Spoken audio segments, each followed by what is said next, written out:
past trade deadline. So using that as a frame of reference just kind of tells you how teams are pretty stingy with their first round picks. But yeah, I made sure that would be a high second round pick when suggesting this deal. Okay, so now we're going to move on to the real LA team, the Los Angeles Clippers. Mm-hmm. Now, I actually wanted to put them in front of the Lakers, but Daniel over here decided to become dictator Danny and told me, nope, he's not going to do the podcast if we don't talk about the Clippers first before the Lakers. So I mean, only about a 15-win difference in the predictions here. Yes, people are, the LeBron effect, of course. But yeah, Clippers last year's record was 42-40. This year they are projected to be 37.5. I am going to bet the slight under here. I do hear a lot of people talk about how much they like the Clippers, and I'm not convinced by these people. I don't know what's there that much to like. I mean, Danilo Gallinari is coming back, but he's obviously going to play 40 games this year, if not less. I like Lou Williams and I like Tobias Harris, but none of these guys are fantastic all-stars. And yes, they have other good players, but I just don't see anything about this team that makes me think they're going to be a very good team. Yeah, I mean, like you said, they're a deep team, I think, in a lot of ways, just because they have a bunch of solid players, a bunch of tough, rugged players, but none of these players are anything that stands out. Like you mentioned, I know you mentioned some names, Avery Bradley, Luc Mbah-a-Moute, Patrick Beverley, but there's a lot of question marks with their injury histories as well. I mean, a lot of these guys are coming off some pretty severe injuries. They missed a lot of time last offseason. Now, again, having Tobias Harris for a full season will be very beneficial for them. But we'll see how the rest of these guys, if they could stay on the court. Same with Mila Teodosic. Lou Williams should be a prime trade candidate. A lot of these guys actually should be very solid trade candidates just because of the fact that they are solid players. And they would probably provide contending teams with that X factor that some of them may need. But none of these guys, the problem is that a bunch of X factors and no top dogs is going to hurt this team when it comes to winning them. So I got them at 33 wins. Maybe I'm a little low, but maybe not. Okay, so for a breakout player, I think it's the obvious choice here is Shai Gilgeous-Alexander, the rookie point guard who everyone's hyping about his performance in Summer League and so far in the preseason. He's a point guard that can play defense. He's also a good scorer, a good playmaker. And I think the most important thing is he's going to have the opportunity here in LA to have the ball. I think he'd be a pretty good candidate for Rookie of the Year, seeing how things go, just because he'll have the opportunity to be able to, he'll be used a lot. He'll be a high volume usage guy with the Clippers, and they don't really have any much more players that would be considered breakout candidates, in my opinion. Yeah, I mean, tough one to argue with, except for the fact maybe that depending on how healthy, if Patrick Beverley and Milo Teodosic are healthy, they'll get a decent amount of time at point guard position, if not traded. I mean, I would assume that at some point at least one of them will be traded. But yeah, that would be the only argument against Shai Gilgeous-Alexander. But regardless, I still think they'll find a decent amount of playing time for him, if not more than a decent amount of playing time for him. So yeah, I'm sure Spurs or Suns are probably talking to this team just because they do have counting Lou Williams could be counted as a point guard as well. They do have some players who can play point guard, and there's teams that need it. Yeah, and I know there's been a lot of talks with Phoenix as well, but I think the Clippers are asking for a first-round pick. They're not going to get it just for Patrick Beverley alone. But touching on the subject, the trade I am going to suggest is the Clippers, is a trade between the Clippers and the Spurs. Now, again, before I suggest this trade, the Clippers have so many players that they could trade this trade deadline, and I think they should. They have a bunch of players on one-year contracts who are solid players. If they're trying to go for it all next offseason, they should trade a bunch of these players, get as much as they can for these players, build a very nice young core, and then try to convince 2 All-Stars to come.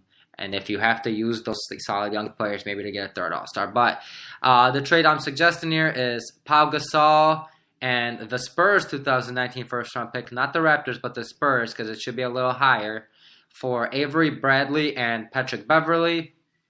The Spurs are getting 2 Very solid players. Avery Bradley is about 28, Patrick Beverley about 29, almost 30.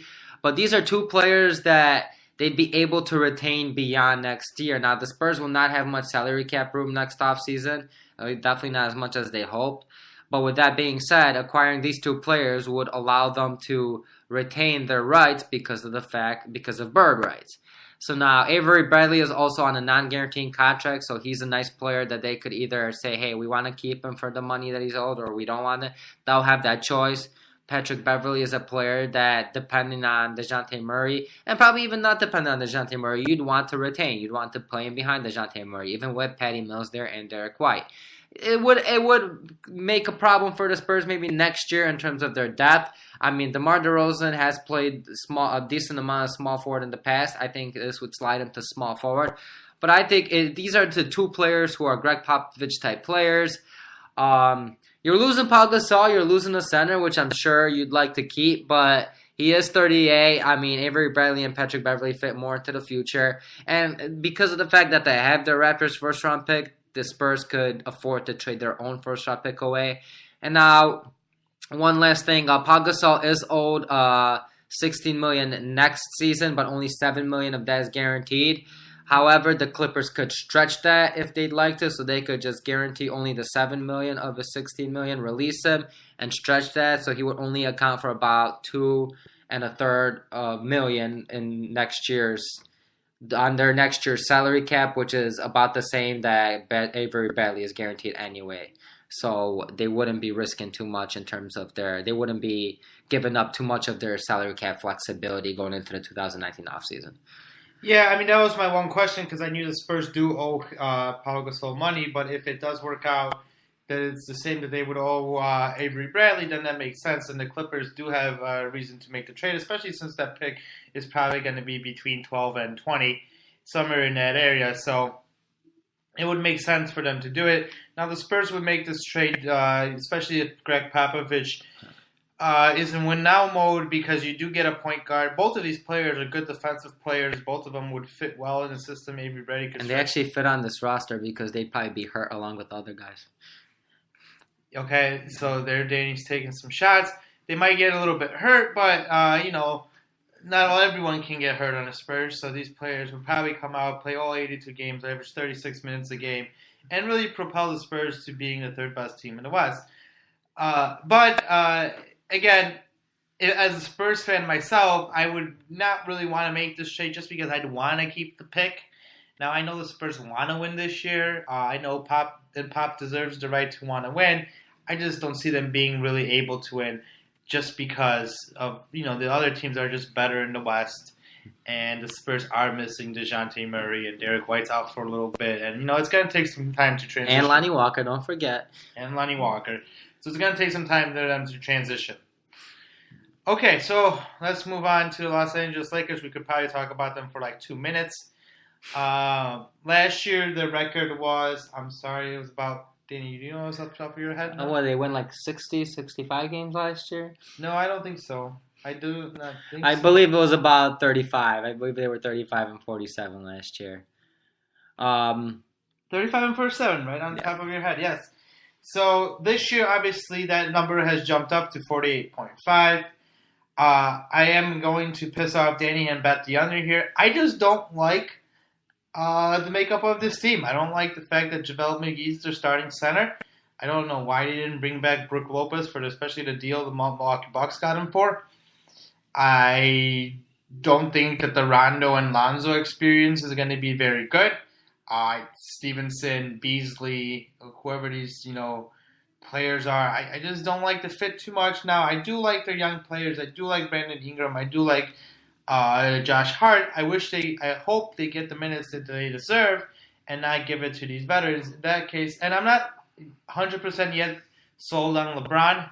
I think he's played against some really crappy teams in the East, and that's what's led him to make the finals 6 years in a row and always have this great record. LeBron has also shown us that he doesn't play during the regular season as hard as he does in the playoffs.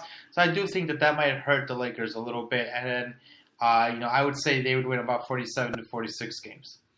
I have him at 50 wins. I think Brandon Ingram is going to emerge this year and really become second, really, really the second best player on this team, and he's really going to showcase himself with that. You mentioned, yeah, the center position is a big worry. I think they are going to make some type of trade. I don't think Beasley, Stevenson, and Rondo all end the season on the Lakers. I'm almost could guarantee about 95% guarantee at least one of them is gone off the team before the end of the season.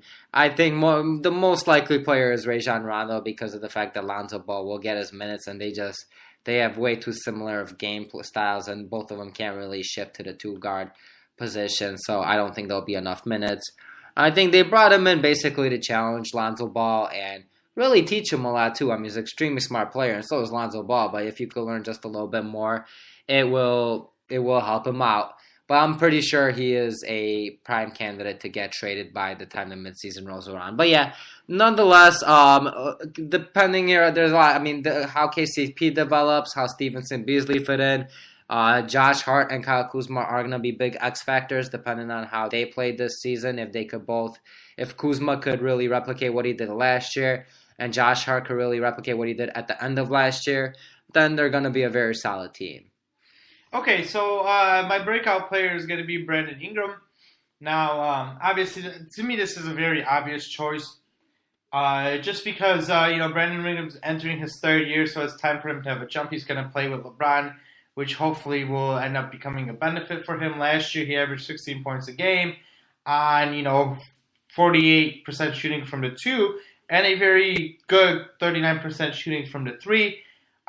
He only attempted 2 3-pointers a game like last year, so maybe that number can go up a little bit. But other than that, he's a good rebounder, 5 rebounds, 4 assists. He's a good playmaker. You'd want his steals average to go up a little bit, where it's at 0.8. But other than that, I do think Brandon Ingram is the player who is ready to come out, be a breakout player. And in order for them to be good, he does have to come out and be the number 2 guy, a second option for LeBron. Because LeBron alone, I don't think can do it. Yeah, and I think he's ready for it. I really do see Brandon Ingram coming out this year. I can't wait to watch him play and really see how he plays. I think he's got a very smooth game that's going to really translate into something pretty special in the future. So really looking forward to watching him play this year. For the proposed trade, like I mentioned, I do believe Rajon Rondo will be traded. So I have the Lakers trading away Rajon Rondo and their own first-round pick in 2019 to the Magic for Nikola Vucevic and their own 2019 second-round pick. Essentially, I'm figuring the Lakers' first-round pick should be somewhere between probably like 18 and 22. The Magic second-round pick should be somewhere around between 33 and 35. So they're jumping up about 15 spots. The Lakers are dropping 15 spots, which I think is a fair deal to make, considering the fact that Vucevic is much more valuable to the Lakers than, at least I believe he will be by the mid-season rolls around. I think they will struggle very mightily at center. I think Vucevic will be much more valuable to the Lakers than Rajon Rondo will be once Lonzo is hopefully fully back healthy. So you are losing a draft pick, a first-round draft pick, but you're gaining a high second-round draft pick. Dropping down, I think it's a fair deal for both teams in this situation. Okay, and you mentioned that Vucevic is an expiring contract? Both of them are expiring contracts. Yeah, then I don't see why both teams would make this trade. Lakers, obviously, would like to keep their pick, but, they do believe that it's going to be in the late 20s or, middle 20s, wherever. And, for the Magic, it's worth it just because, they should get rid of Vucevic to get rid of the logjam in center, give the minutes to the young guys, let them develop, and you get a first-round pick, which is always nice. And for a team that's not going to be winning anytime in the near future, it would make sense for them to make this trade.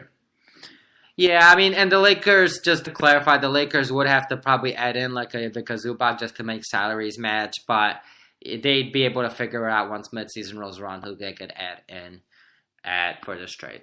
All right, so now the last team we have is the Warriors, whose record last year was 58 and 24. They're projected over under 61.5. I would bet. I'm going to bet the over here. I think the Warriors are going to try to come out this year and kind of prove that they're still the best team. I think they're going to take the regular season a little bit more seriously than they did last year.